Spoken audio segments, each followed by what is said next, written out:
Would you believe me if I told you that this dosa has no rava at all and doesn't require any fermentation? Posted this crispy Bajra Dosa on my stories. I got so many DMs, so here's full detailed recipe. Mix together 1 cup of bajra flour with 1 cup of water. Cover and let this rest for an hour. This will allow the bajra to absorb the water and prevent the dosa from cracking. और इसमें अब हम मिलाएंगे 2 cup पानी, chopped onions, grated carrots, finely chopped धनिया and chilies. Finish it off with some salt and cumin seeds. Give this a mix and our thin batter is ready.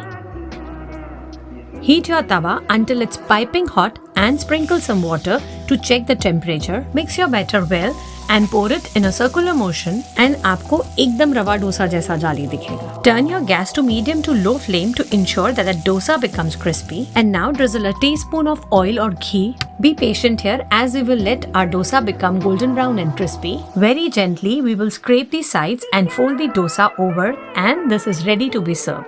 Serve it with chutneys of your choice and aloo masala, and this protein-packed Bajra Dosa is the simplest and most wholesome meal you have to try.